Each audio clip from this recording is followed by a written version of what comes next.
As the war on land ground on with no end in sight, the conflict at sea began to play an increasingly important role in shaping the course of the war. The great powers of Europe had long understood the importance of naval supremacy, and the First World War saw some of the largest and most dramatic naval engagements in history.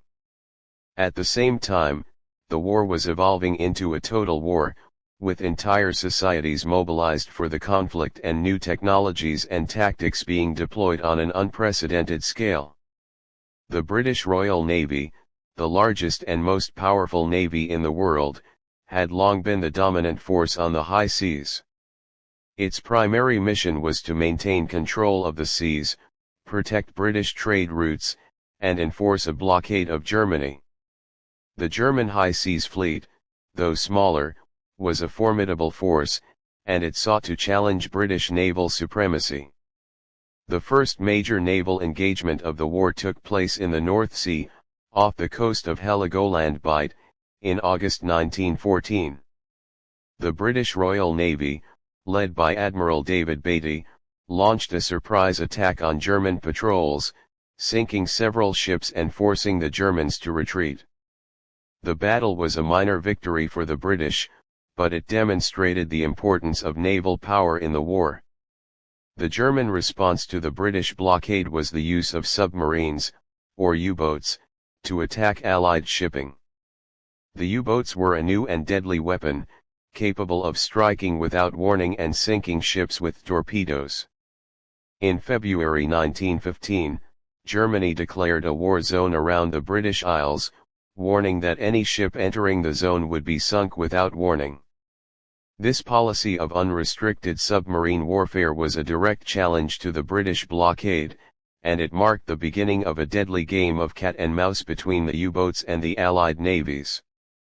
The most dramatic naval engagement of the war took place in May 1916, at the Battle of Jutland.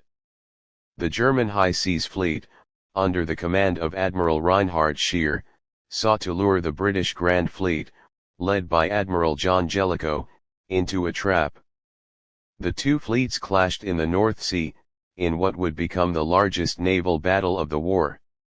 The Battle of Jutland was a complex and chaotic engagement, with both sides suffering heavy losses. The British lost 14 ships and over 6,000 men, while the Germans lost 11 ships and over 2,500 men. Despite the heavy losses, the battle was a strategic victory for the British, as the German fleet was forced to retreat to port and did not challenge British naval supremacy again for the remainder of the war. The First World War was not just a conflict between armies, it was a total war, involving entire societies and economies. The war required the mobilization of millions of men and women, the production of vast quantities of weapons and supplies, and the coordination of complex logistics and transportation networks. In Britain, the war effort was led by Prime Minister David Lloyd George, who implemented a series of measures to mobilize the economy and society for the war. The British government took control of key industries, such as munitions and shipbuilding, and introduced conscription to ensure a steady supply of soldiers for the front. Women played a crucial role in the war effort, taking on jobs in factories, offices, and farms, and serving as nurses and ambulance drivers. In Germany, the war effort was led by General Erich Ludendorff and Field Marshal Paul von Hindenburg, who effectively took control of the government and implemented a series of measures to mobilize the economy and society for the war. The German government introduced rationing, controlled prices and wages, and took control of key industries. The war effort was supported by a massive propaganda campaign, which sought to maintain morale and rally the population behind the war. The war also saw the introduction of new technologies and tactics, which transformed the nature of warfare. The use of poison gas, tanks, and aircraft added new dimensions to the conflict, and the development of new tactics, such as infiltration and combined arms, sought to break the stalemate on the Western Front. The war at sea and the rise of total war were key elements of the First World War, shaping the course of the conflict and the lives of millions of people. The struggle for naval supremacy and the mobilization of entire societies for the war effort demonstrated the scale and complexity of the conflict, and the introduction of new technologies and tactics highlighted the evolving nature of warfare. As the war entered its third year, the toll on the soldiers and civilians alike became increasingly unbearable. The war had become a global tragedy, and the worst was yet to come. To be continued. By 1916, the First World War had become a total war, consuming not just the armies on the front lines but entire societies. The home fronts of the warring nations were transformed as governments mobilized their economies, industries, and populations to support the war effort. The human cost of the war was staggering, with millions of soldiers and civilians suffering and dying as the conflict dragged on. This part of the story explores the impact of the war on the home fronts and the immense sacrifices made by ordinary people. In every nation involved in the war, the home front became a battleground of its own. Governments took unprecedented control over their economies and societies, directing resources and labor toward the war effort. Factories that once produced consumer goods were converted to manufacture weapons, ammunition, and military equipment. Women, children, and the elderly took on new roles to fill the gaps left by men who had gone off to fight. In Britain, the war effort was led by Prime Minister David Lloyd George, who implemented sweeping reforms to ensure the nation could sustain the fight. The Ministry of Munitions was established to oversee the production of weapons and supplies, and conscription was introduced in 1916 to bolster the ranks of the army. Women played a vital role, working in munitions factories, driving buses, and even serving as nurses on the front lines. The iconic image of the munitionette, a woman working in a factory, became a symbol of the home front's contribution to the war. However, life on the home front was far from easy. Rationing was introduced to conserve food and resources, and shortages of basic goods became common. The British public endured air raids by German Zeppelins and later by bombers, which brought the horrors of war to their doorstep.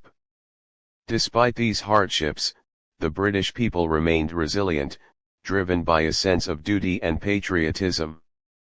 In Germany, the war effort was led by the military leadership of Generals Paul von Hindenburg and Erich Ludendorff, who effectively took control of the government. The German economy was strained to its limits, as the British naval blockade cut off vital supplies of food and raw materials. By 1916, the German people were facing severe shortages, and the winter of 1916 to 1917 became known as the turnip winter, as turnips became a staple food in place of bread and potatoes. The German government implemented strict rationing and price controls, but these measures were not enough to prevent widespread suffering. Malnutrition and disease became common, and morale on the home front began to decline. The German people, once united in their support for the war, began to question the sacrifices they were being asked to make. In France, the war effort was a matter of national survival. Much of northern France, including the industrial heartland, was occupied by German forces, and the French government had to rely on its colonies and allies for support. The French people endured immense hardships, with millions of refugees fleeing the fighting and entire towns and villages destroyed. Despite these challenges, the French home front remained steadfast in its support for the war.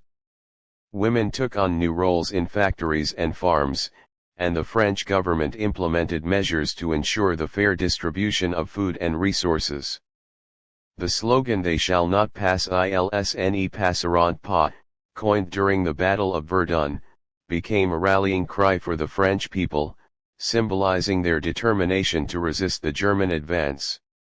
In Russia, the war placed an unbearable strain on an already fragile society.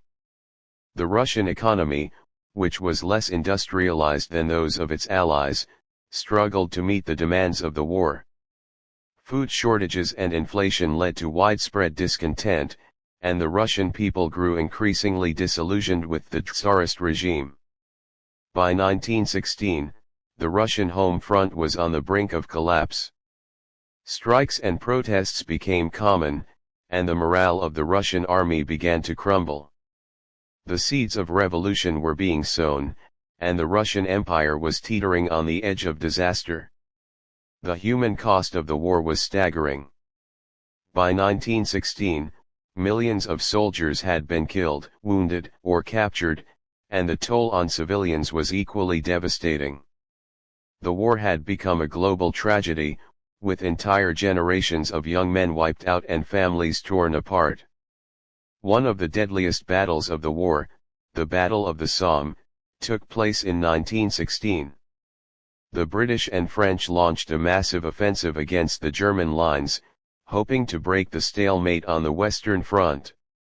The battle began on July 1, 1916, and lasted for 5 months. On the first day alone, the British suffered over 57,000 casualties, including nearly 20,000 dead, the bloodiest day in the history of the British Army. Despite the heavy losses, the Allies made only minimal gains, and the battle ended in a bloody stalemate. The Battle of the Somme became a symbol of the futility and horror of trench warfare, with over 1 million casualties on both sides. On the French front, the Battle of Verdun raged for most of 1916.